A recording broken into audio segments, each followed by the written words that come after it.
নরের ডাকটা দেখেন আপনারা শুধু, এর কালারটা যা আসছে, জোস একটা কালার আসছে, দেখতে পারতেছে। আসলে এটা আমি কল্পনা করতে পারি নাই, এটা আমি কল্পনা করি নাই যে অবস্থাটা এরকম হবে। দেখেন এই যে এইভাবে নরের সামনে ছেড়ে দেয়, তারপর নর ডাকে। এইভাবে মূলত এই ব্যাপারী যারা রয়েছে তারা কিন্তু মূলত তাদের কবুতরগুলো সেল করে থাকে মার্কেটে, বাজারে। আসসালামু আলাইকুম friends, welcome back. So viewers, যদি আপনি ধৈর্য ধারণ করেন, ইনশাল্লাহ আপনার জন্য উত্তম কিছু অপেক্ষা করছে। যদি আপনি ধৈর্যশীল হন, তাহলে আপনার জন্যই মূলত সফলতা। স্ক্রিনে যে কবুতরটা দেখতে পাচ্ছেন, এটা একটি নর কবুতর, আমাদের লফটের কবুতর। আমার বাসায় জন্মগ্রহণ করেছে, আমার লফটে জন্মগ্রহণ করেছে। দীর্ঘ প্রতীক্ষার পরে আমরা পেয়ার করতে চলেছি আমাদের কালেক্ট করা একটা মাদিটা তখন ছিল অলরেডি 9 পরে, এখন কিন্তু সে সম্পূর্ণ অ্যাডাল্ট। আর আমাদের নরটা নিউ অ্যাডাল্ট, অর্থাৎ 10 পর জেডে সে কমপ্লিট করছে। দেখতে পারতেছেন এই যে দমের দিক দিয়ে এখনও কিন্তু দমগুলো পরিপূর্ণ হয় নাই। সো 10 পর যেহেতু ক্লিয়ার হয়ে গেছে, আমি ইনশাল্লাহ পেয়ার করতে চাচ্ছি। দীর্ঘদিন আমি রেস্টে রাখছি এই মাদিটাকে। এই মাদি থেকে আমরা 2টা বাচ্চা নিয়েছি আলহামদুলিল্লাহ। আর এই নটা একদমই নতুন, দীর্ঘদিন আমরা পাশাপাশি রেখে দিয়েছি পিঞ্জিরাতে, তারা অলরেডি জোড়া হয়ে গেছে। সো যেহেতু জোড়া দিব নতুন, সে কারণে মনে করলাম যে আপনাদের দেখানো জরুরি। আমার লফটে যখন যেটা ঘটে সেটা কিন্তু আমি আপনাদের দেখাই, জানাই এবং আপডেট দিতে থাকি। যার কারণে আমি মনে করলাম যে যেহেতু পেয়ার করছি, সেহেতু আপনাদের দেখানো উচিত। একদমই নতুন, প্রথম পিঞ্জিরাতে দেব। রিয়াকশন কেমন অবশ্যই আপনারা দেখতে পারবেন। কন্টিনিউ করেন ভিডিওটি ভিউয়ার্স। অলরেডি আমরা 9টা ধরে ফেলছি, 9টা পিঞ্জিরার মধ্যে দিয়ে দিয়েছি।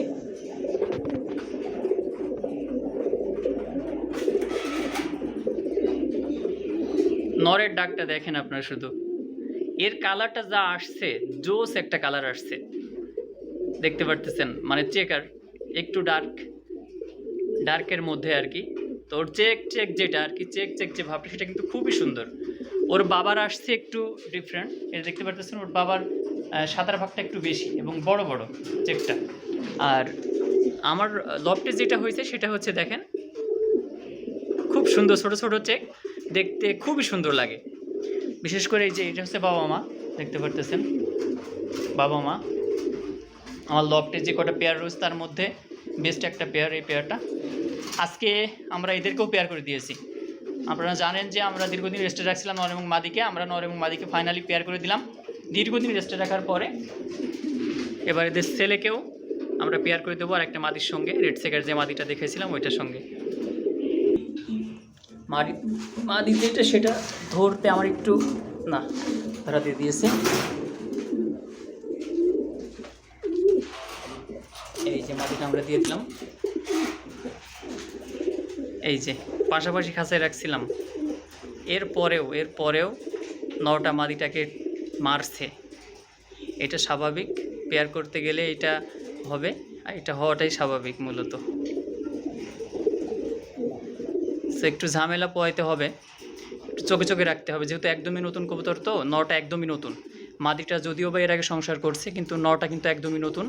আন্ডারস্ট্যান্ডিংয়ের একটা বিষয় রয়েছে, বোঝাপড়ার একটা বিষয় রয়েছে, যার কারণে মূলত এই সমস্যাটা।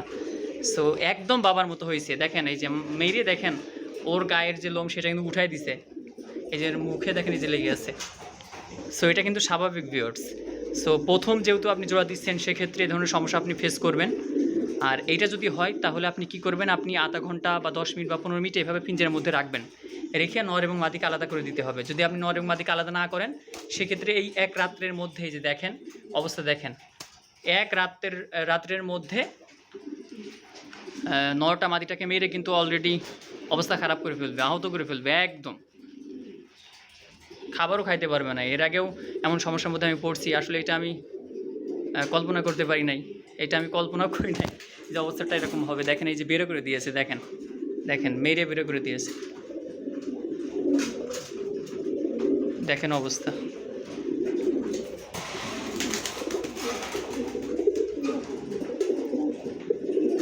না আসলে হবে না, এভাবে হবে না, পাশাপাশি খাঁচায় রাখতে হবে। যেহেতু আমি এই পিঞ্জিরাতে রাখবো, এতদিন রাখছিলাম আসলে নিচের পিঞ্জিরাতে। সো এখন পাশাপাশি পিঞ্জিরাতে রাখতে হবে, এখানে 2-3 দিন রাখবো, এরপরে ফাইনালি পেয়ার করতে হবে। এই অবস্থাতে যদি আমি পেয়ার করে দিই, সেক্ষেত্রে মাদিটা কিন্তু আহত হবে। দেখেন এখনও কিন্তু বোঝাপড়ার অনেক সমস্যা রয়েছে। সো বোঝাপড়াটা খুবই জরুরি।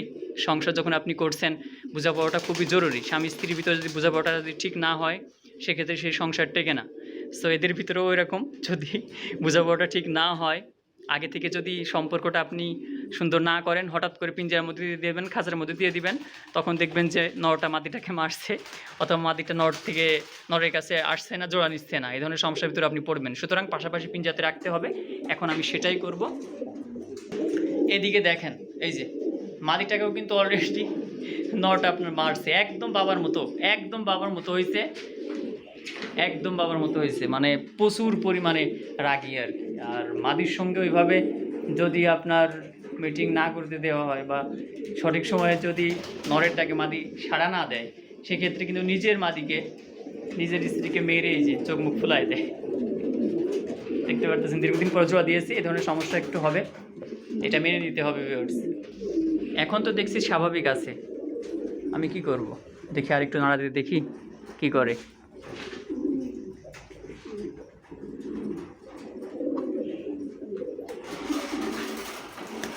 যখন আপনারা বাজারে যাবেন, মার্কেটে যাবেন, দেখবেন যে এইভাবে করে নর ভালো কিনা মাদিটা এইভাবে ধরে নিয়ে এইভাবে নরের সামনে ছেড়ে দেয়, তারপর নর ডাকে। এইভাবে মূলত এই ব্যাপারী যারা রয়েছে, তারা কিন্তু মূলত তাদের কবুতরগুলো সেল করে থাকে মার্কেটে, বাজারে। সো আমাদের এদিকে এমন করে, বিশেষ করে দেশি কবুতর যারা বিক্রি করে, সো তারা কিন্তু এই ধরনের একটা টেকনিক তারা আসলে অবলম্বন করে।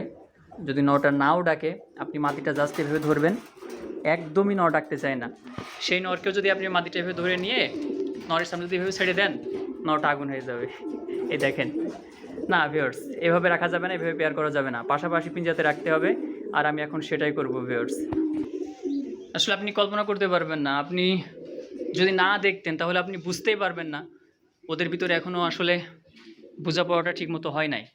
আমি যখন পিঞ্জাতে রাখছিলাম দুইটাকে দুই পাশে রাখছি, তখন কিন্তু তাদের ভিতরে খুব ভালো সম্পর্ক ছিল। এভাবে পাশাপাশি একসাথে বসে তারা নরটা মাদিটাকে এরকম করে মাথায় আদর করছে, মাদিটা নরটাকে আদর করছে। সো এইভাবে দেখলাম যে তারা কিন্তু খুব, তাদের মধ্যে একটা যে সম্পর্ক সেটা কিন্তু খুব গাঢ় হয়ে গেছে, যার কারণে মূলত আমি পেয়ার করার চেষ্টা করলাম আজকে। সো আজকে পেয়ার করতে গিয়ে তো আমি আসলে বিপদের মধ্যে পড়ে গেলাম। মনে করলাম যে আজকে পেয়ার করব, তো সেটা তো আর সম্ভব হলো না, কারণ দেখতে পারলেন আপনারা হঠাৎ করে এইভাবে পিঞ্জারের মধ্যে দিয়ে দিলে এই ধরনের সমস্যা হবে। বিশেষ করে নতুন কবুতরের এমন হয়। আপনারা কি করবেন, 5-10 মিনিট এক পিঞ্জারের মধ্যে রেখে আবার এরকম করে মানে একটু টাইমটা বাড়াবেন, আবার তারপরের দিন আবার একটু বেশি রাখবেন সময়, এভাবে রেখে রেখে আগে ওদের সঙ্গে একটা সম্পর্ক আপনাকে তৈরি করতে হবে। তারপর আর কোনো সমস্যা হবে না, নর মাদিটাকে মারবে না, আর মাদিও আস্তে আস্তে নরের সঙ্গে ইনশাল্লাহ জোড়া নিয়ে নিবে। সো আশা করি এই বিষয়গুলো আপনারা ক্লিয়ার হয়েছেন। অনেকে আপনারা জানেন না, এই বিষয়গুলো বুঝেন না, অনেকে আপনারা ফোন দেন হোয়াটসঅ্যাপে, ইমোতে, অফলাইন অনলাইন নিয়ে অনেকে আপনারা ইনশাল্লাহ আমাদের কাছে এই বিষয়গুলো জানতে চান। সো এই ভিডিওর ভিতরে ইনশাল্লাহ ক্লিয়ার করলাম। যদি পেয়ার না নিতে চায়, তাহলে আপনারা কি করবেন, অল্প সময় এক পিঞ্জারের মধ্যে রাখবেন নর এবং মাদিকে, 10-15 মিনিট রেখে আবার আলাদা করে পাশাপাশি খাঁচায় রেখে দিবেন। এইভাবে সম্পর্কটা আস্তে আস্তে তৈরি করতে হবে, কন্টিনিউ কয়েকদিন করবেন, ইনশাল্লাহ দেখবেন যে ঠিক হয়ে যাবে। আমি ডেঞ্জারাস যেসব নর ছিল, সেই সব নরের থেকেও আমি বেবি নিয়েছি, ডিম বাচ্চা করেছি। বিশেষ করে এই নরটা প্রচুর পরিমাণে ডেঞ্জারাস, আসলে বাবের মতো হয়েছে, এর আগে বলছি আমি। আর এখানে এক পেয়ার বেবি আছে, আপনারা যা নিতে চান নিতে পারবেন ইনশাল্লাহ ভিউয়ার্স। গ্রিজেল আপনার একই জোড়ার বাচ্চা, নরমাদি কনফার্ম। ইনশাল্লাহ যদি নিতে চান অল্পের মধ্যে ইনশাল্লাহ এই পেয়ারটা ছেড়ে দিব, অর্থাৎ যে দামে আমি কবুতরগুলো সেল করি তার থেকে কিছু দামে ইনশাল্লাহ আমি এটা